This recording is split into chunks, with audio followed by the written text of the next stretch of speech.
Along a quiet stretch of the Mississippi River in central Minnesota lies a woodland that helped shape one of the most famous people of the 20th century. Here, a curious farm boy roamed the riverbank and the pines, dreaming under a wide northern sky. He would grow up to fly alone across an entire ocean and change the world's idea of what was possible. Welcome to Charles Lindbergh State Park.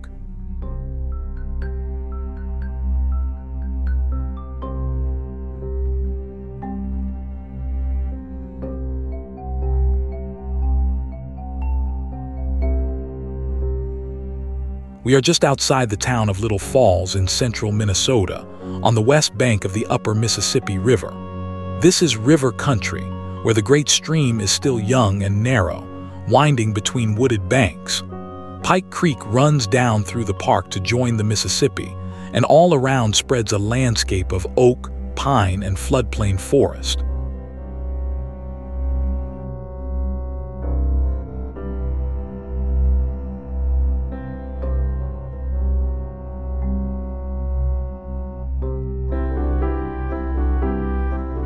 The heart of the park is its river woodland. The Mississippi glides by broad and calm, fringed with silver maples, cottonwoods, and oaks, their roots reaching into the water. Trails wander along the bank and back into shaded groves, and in summer the whole place is a deep, living green. It is a peaceful, unhurried stretch of one of the greatest rivers on Earth.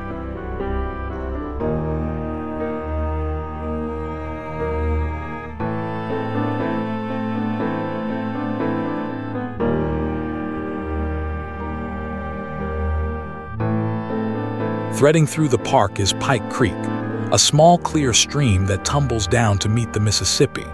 Its banks are lined with ferns and wildflowers, and its quiet pools mirror the trees above.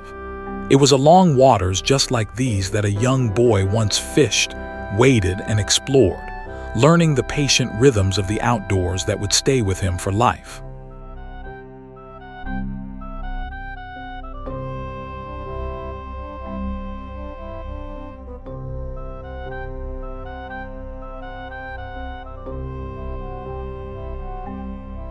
Beside the park stands a modest farmhouse above the river.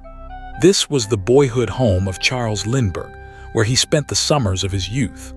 The house still looks out over the same water and woods he knew, a plain and sturdy place that grounded a boy who would one day become a household name across the entire world.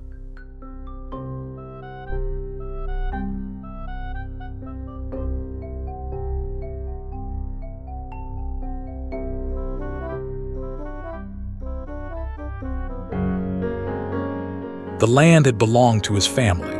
His father, Charles August Lindbergh, was a lawyer and farmer who served for a decade as a United States Congressman from Minnesota, a man known for his independence and his convictions. Young Charles spent his boyhood between the capital in Washington and this riverside farm, but it was here, in the Minnesota woods, that he felt most at home.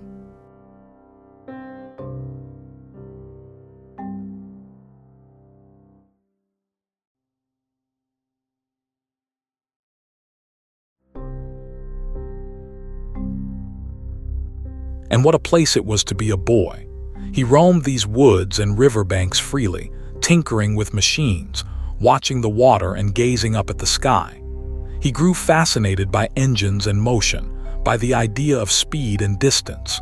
The quiet independence he found along this river would carry him, years later, into the cockpit of a small silver plane.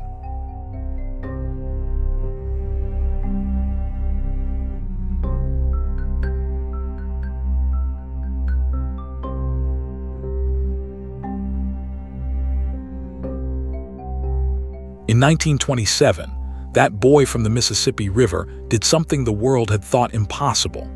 Flying a single-engine plane he named the Spirit of St. Louis, Charles Lindbergh set out to cross the Atlantic Ocean entirely alone. The little aircraft was packed with fuel, its cockpit so tight he could barely see ahead, and no pilot had ever flown non-stop and solo from New York all the way to Europe.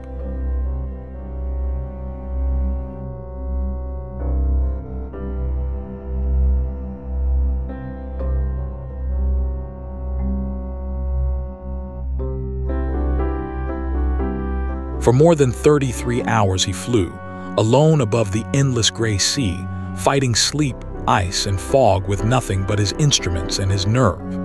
When at last he touched down near Paris, a crowd of thousands surged onto the field to meet him. Overnight, the farm boy from Little Falls had become the most famous man on earth, and the age of flight had truly begun.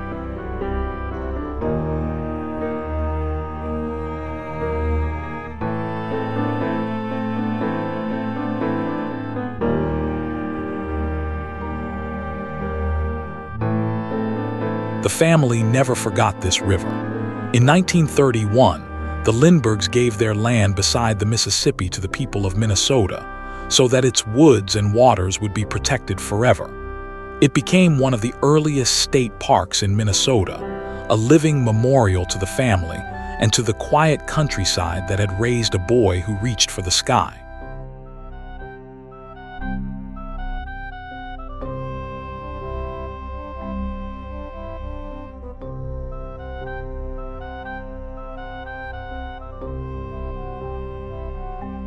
Through the hard years of the 1930s, the park took shape by the hands of young workers. Crews of the Civilian Conservation Corps and the Works Progress Administration came here during the Great Depression, clearing trails, planting trees, and raising sturdy buildings of local stone. Their careful, rustic craftsmanship still gives the park much of its enduring character.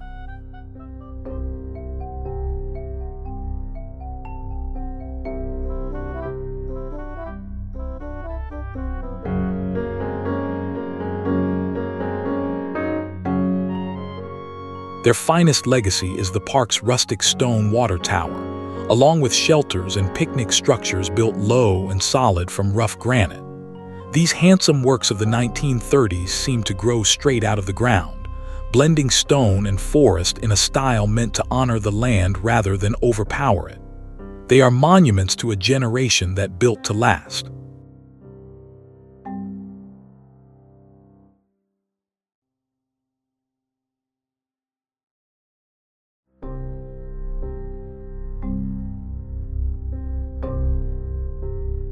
This whole region belongs to the youth of the Mississippi.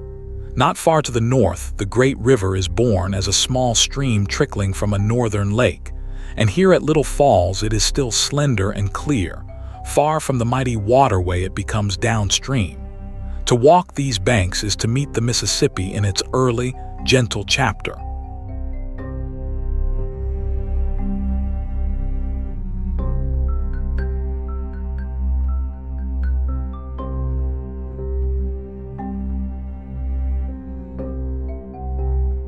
Life fills the river woods. White-tailed deer step through the underbrush, herons stalk the shallows, and turtles bask on fallen logs along the bank. Songbirds move through the canopy, and beneath the summer leaves the forest floor is soft with ferns and wildflowers. It is a rich and gentle wilderness, the same one that once delighted a wandering boy.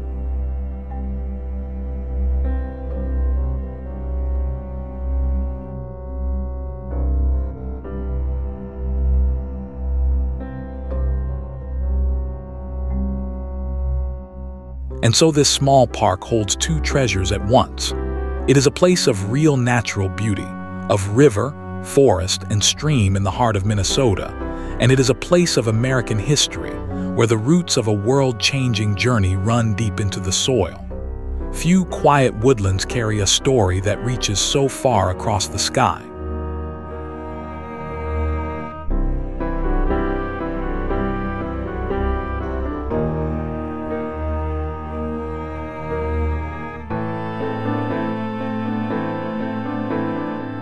A river running young and clear, a boyhood home in the woods, and a farm boy who flew alone across an ocean. Thank you for watching. Follow for more interesting people, places, and things we cover on the channel.